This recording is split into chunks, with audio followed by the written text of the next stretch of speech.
Now, types of networks. There are different types of networks that you can create within your XenServer environment. There's the single server private network. That's typically an internal virtual switch that only allows virtual machines on a single XenServer to intercommunicate. So there is no external communication. You cannot communicate with other virtual machines on a different XenServer. You cannot communicate with any physical machines or anything on the physical network. The traffic is isolated and is limited to the virtual machines that are running on a particular XenServer where you're creating this internal virtual switch or internal network.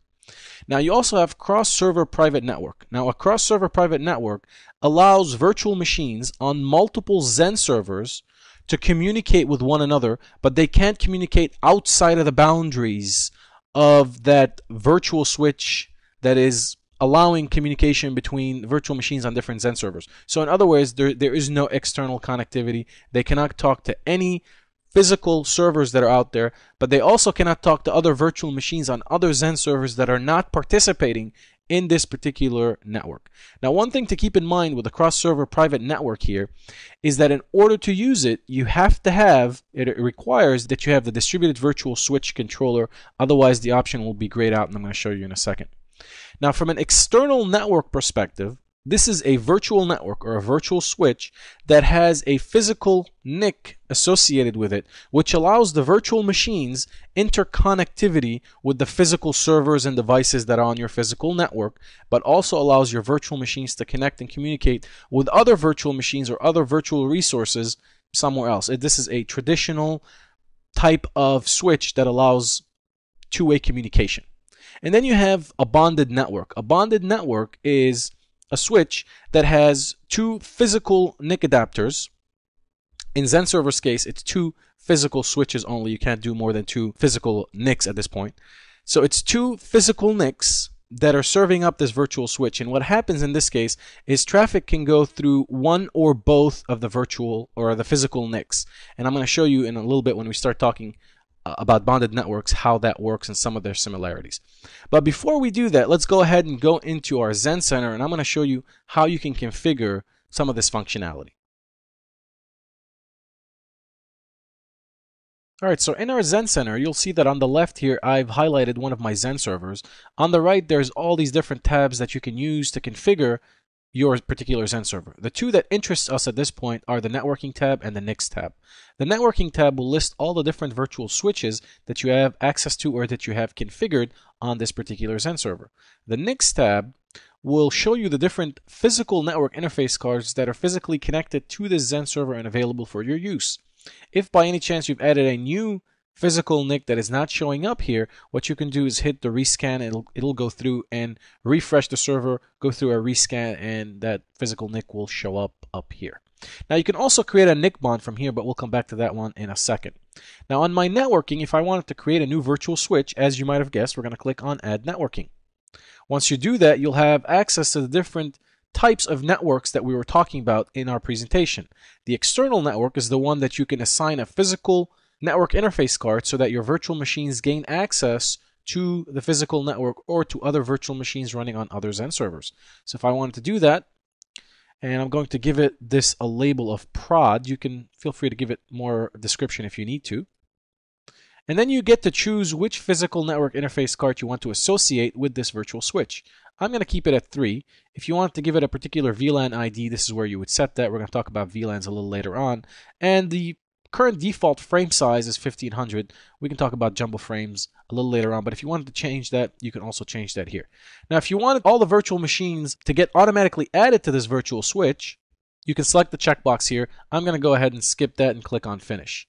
Now, once I do that, you'll see that I have a new virtual switch here called prod.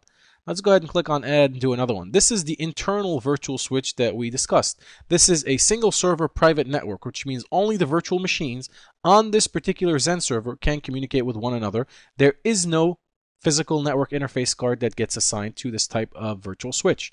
So if I click on Next, you'll see that I get to give it a label, and I'm going to give it internal for label. And you'll see there is no choice to add a physical NIC, nothing for VLAN, nothing for a default frame size, any of that. You can just select the checkbox here if you wanted to enable this feature. Click on Finish, and I've just created an internal network here as well.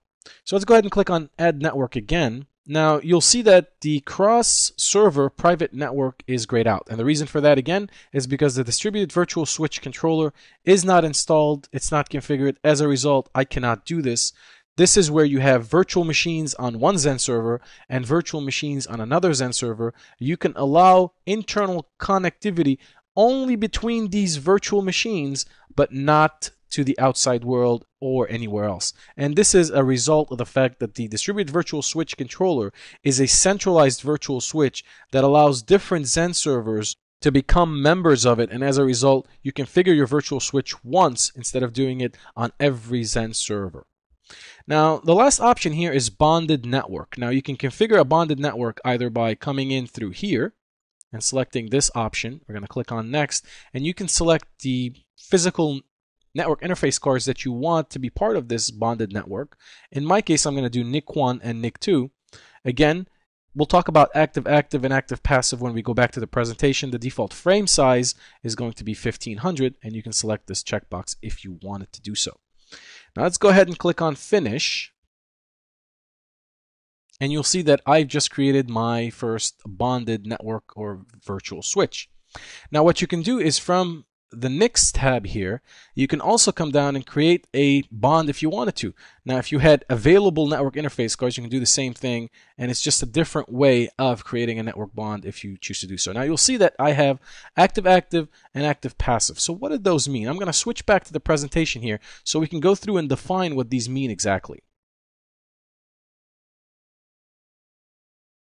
Alright, so a NIC bond can improve the resilience and the performance of a XenServer host. Now, how is that?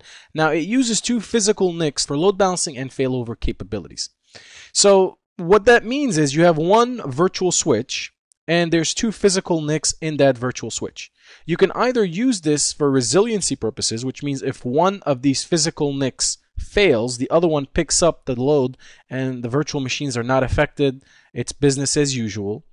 Or you can use it for load balancing purposes so that instead of having all the traffic pass through one NIC, the virtual machines spread the traffic between both of these physical NICs that are available. And that's what I mean by active-active or active-passive. In the active-active scenario, it's using something called an SLB, or source load balancing. What that means is you're load balancing from the source, from where the frame originates, not from where the frame is coming back from. So in other words, because it's originating from the virtual machine can take a look at the virtual switch and say, I'm going to send my traffic via physical NIC 1 or via physical NIC 2. What happens is when that particular virtual machine is sending via physical NIC 1, the switch, the physical switch on the other side understands this, and when they're sending the traffic back, they're sending that traffic back through physical NIC 1. As a result, you don't need to do ether channel on the physical NIC in order for this to work. You're only doing source load balancing, so the load balancing is happening from where the packets are originating. That's what SLB means. And in this case, this is the load balancing feature I was talking about. Now, if you take a look at active-passive means that there's only one physical NIC that's active at any given time on this virtual switch. But what happens is, if for any reason that physical NIC fails, the passive NIC automatically picks up the load and continues to service the packets and make sure connectivity is not disrupted between the source and the destination. Now, the last thing here I want to tell you is, again, SLB does not require physical Ethernet switch configuration. So you do not need to do any kind of ether channel on the other side, on the destination side. If you wanted to do both, you can do that. But from a XenServer standpoint, it's just easier to do the source load balancing unless you really wanted to do load balancing on the other side. Otherwise, it's really not necessary. So again, this is what the active-active or active-passive means here. So if you select active-active, then you're automatically enabling source load balancing, SLB. If you select active-passive, then what you're saying is that one of your physical NICs, one of the NICs in the bond, is going to become passive, and the other one is going to be active, and the passive one is never going to go into production until the active one fails.